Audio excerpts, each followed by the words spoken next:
E aí, meu amigo, tudo bem com você? Finalmente, depois de 9 semanas consecutivas de queda, o Bitcoin está dando um alívio e ele está abrindo essa semana, que começou ontem, no domingo, depois das 9 da noite, até agora, ele está ensaiando um movimento de alta, depois de 9 candles consecutivos no vermelho.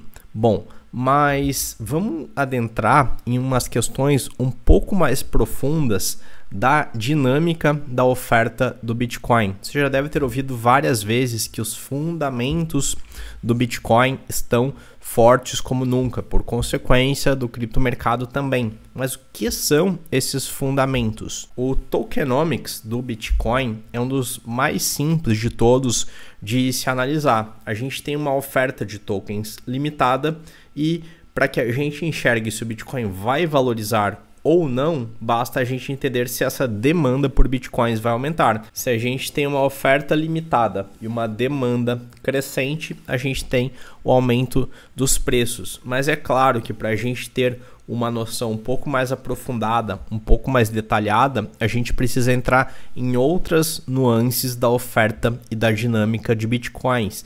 E o reflexo dessa análise aqui ocorre em todo o mercado cripto também. Então, deixa eu te dar alguns dados on-chain para que você entenda se de fato, para que você chegue à sua própria conclusão, se de fato os fundamentos do Bitcoin estão fortes ou não. Primeiro de tudo, a gente tem esse gráfico aqui que ele mede as entidades e carteiras ativas. A gente vê que a gente está aqui num período de estagnação, similar aos bear markets passados. Mas olha o comportamento depois de você ter um período de estagnação, de não aumento e nem decréscimo significativo de número de carteiras e de entidades. Depois desse período de estagnação, a gente vê um aumento dos preços. Em outro bear market também, a gente vê esse exato comportamento e depois aumento dos preços do Bitcoin. E agora a gente está aqui numa zona muito parecida de acumulação, com a diferença que essa estagnação aqui, ela está num patamar superior do que nas vezes passadas. Bom, isso aqui é um sinal de que por mais que a gente esteja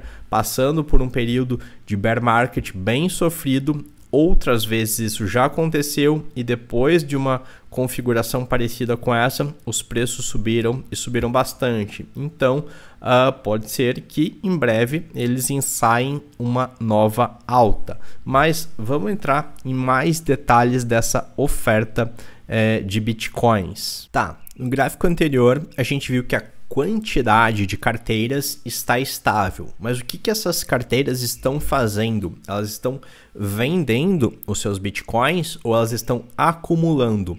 E é isso que esse gráfico aqui mostra para a gente. A gente tem aqui uma pontuação que vai de 0 a 1, sendo a mais alta 1 e representada aqui no gráfico por uma cor mais escura, mais próximo desse roxo, e quando a pontuação está mais baixa, ela está aqui próximo de 0, que visualmente através da cor significa que ele está mais perto do amarelo mais claro.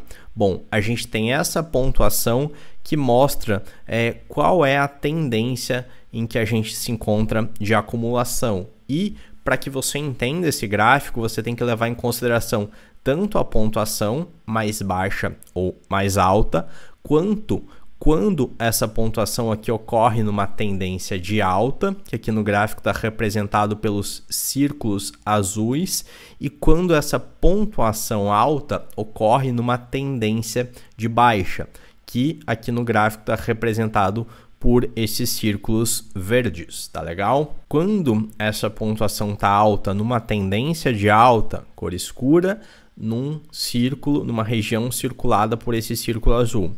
Quando isso acontece, possivelmente a gente está diante de um topo. Por quê? A gente está numa zona de acumulação em que aqueles players que têm mais conhecimento do mercado, eles observam que o mercado já está muito esticado, a euforia já está muito grande. E aqui, aqueles players, aqueles holders de mais longo termo, eles tendem a realizar uma parte dos seus lucros, ou seja, eles tendem a se desfazer de parte dos seus bitcoins. Os bitcoins que já vinham sendo acumulados há mais tempo pelas carteiras mais antigas, eles já estão numa lucratividade interessante e esses players se desfazem. E quem compra esses bitcoins?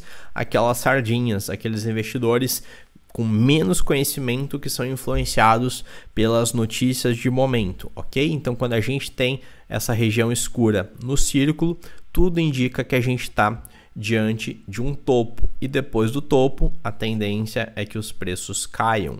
Por outro lado, quando a gente tem essa pontuação alta no mercado baixista, a gente tende a estar perto não de um topo, mas de um fundo, porque aqui a lógica do mercado se inverte. Quando a maior parte das pessoas está em pânico, o mercado vai acabar, o fundo é mais embaixo, aqueles investidores que têm mais conhecimento, em contraste com o comportamento daqui, que eles percebem que o mercado está muito esticado, aqui eles percebem, opa, o mercado já caiu demais.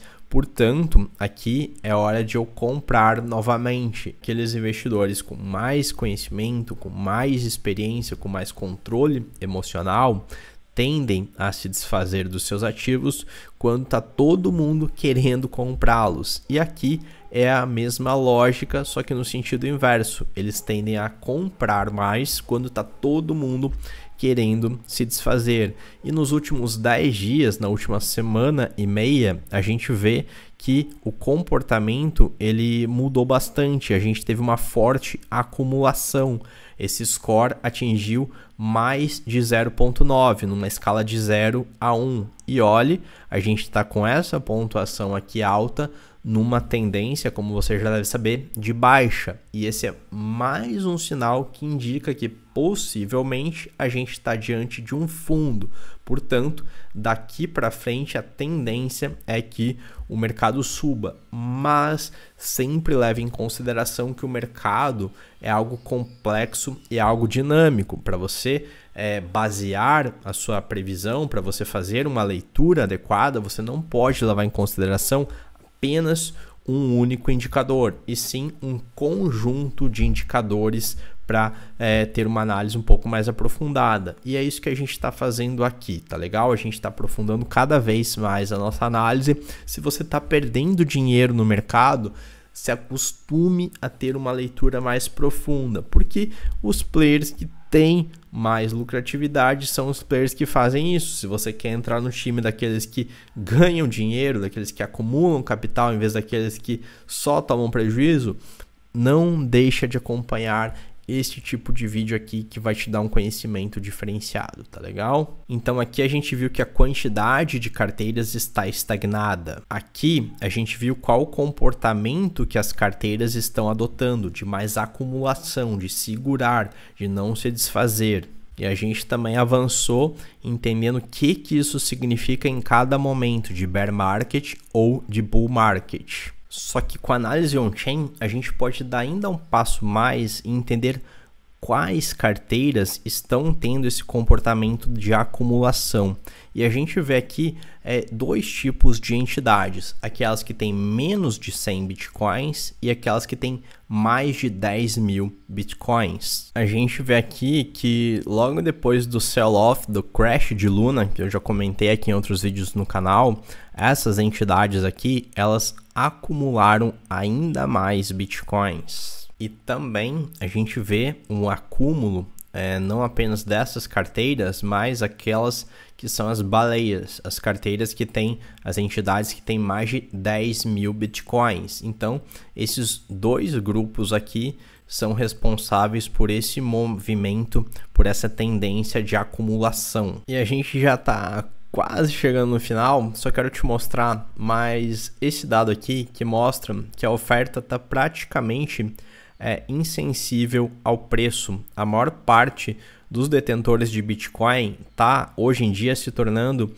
os hodlers, os detentores de longo prazo, porque os mãos de alface, aqueles que se desfazem com uma chacoalhada no mercado, eles praticamente já foram expurgados do mercado. A gente teve aqui aproximadamente 77 mil bitcoins gastos por detentores de longo termo durante esse sell-off de Luna, mas grande parte é uma quantidade muito parecida com a quantidade detida pela LFG, pela Luna Foundation Guard, mas a gente vê que essa oferta ela está muito estável, mesmo com os preços caindo. Significa que quem está com Bitcoin são aqueles hodlers, aqueles investidores que têm um pensamento de longo prazo, que são relativamente insensíveis aos preços. Aqui a gente também tem outro gráfico que é o Long Term Holder SOPR. SOPR é Spend Output Profit Ratio, a razão entre o lucro e o valor gasto. E a gente vê uma relação bem interessante. Sempre quando ele está aqui em topos, essa linha amarela, a gente vê que a tendência é que depois de um topo, os preços caiam. Por outro lado, quando esse valor aqui está muito baixo, quando ele está num fundo, a gente vê que a tendência é que os preços subam. Quando a linha amarela está alta, qual o comportamento esperado dos preços? Queda. Quando a linha amarela está aqui bem baixa, qual a tendência dos preços? Subida. Quando a gente está aqui com um topo na linha amarela, descida dos preços. Quando a linha amarela está baixa, subida de preços. Quando a linha amarela está alta, descida de preços. E agora, como você pode ver, a gente está aqui numa região de fundo. Portanto, por todos esses fatores que eu já te mostrei, quantidade de entidades de carteiras estagnadas, estável, essa relação aqui de alta pontuação de acumulação em tendência de baixa, que indica um fundo, grande despejo de moedas da Luna Foundation, suportado pelos detentores, tanto por carteiras menores quanto por carteiras de baleias, a oferta mantida estável, mesmo com queda do preços, ou seja, holders estão insensíveis ao preço. Aqui acrescento que os long-term holders eles realizaram um prejuízo, perdas de cerca de 27%, mas esse conjunto de sinais ele ocorreu em capitulações, ou seja, momentos em que o mercado tinha já caído bastante e que ele se encontrava muito perto de um fundo. E esse conjunto de indicadores on-chain demonstra que possivelmente a gente está perto de um fundo. Se a gente voltar aqui para o gráfico de preços, abri o vídeo falando das 9 semanas consecutivas de queda. Isso é inédito na história do Bitcoin e que essa semana está dando indício de que a gente vai ter talvez uma reversão. Se a gente levar em consideração Fibonacci, a gente pode esperar para essa semana um suporte na região dos 28.300 e uma resistência, veja lá, nos 42.300, ou seja, o Bitcoin tem um bom espaço para subir. É claro que ele não vai, possivelmente não vai subir tudo isso de uma única vez, mas ele pode oscilar nessa faixa nessa semana. A gente tem aqui resistências intermediárias na região dos 31.900, nos 35.200 e a resistência mais forte dos 42.500, sendo que o suporte mais forte para essa semana está aqui na região dos 28, ok? Então fica atento a todos esses fatores, a gente pode ter uma bela semana pela frente e é claro que tudo isso vai depender também do cenário macro, por mais que em alguns momentos o Bitcoin pareça que vai se descorrelacionar de Nasdaq, do S&P, por hora essa correlação não deixou de existir. Mas esse vídeo aqui já está ficando muito grande, então vou ter que encerrar por aqui. E se você quiser ficar sempre por dentro das análises de mercado, de análise de projetos, de análise de preços e eventos mais relevantes, não deixa de se inscrever aqui no canal. Grande abraço e até a próxima.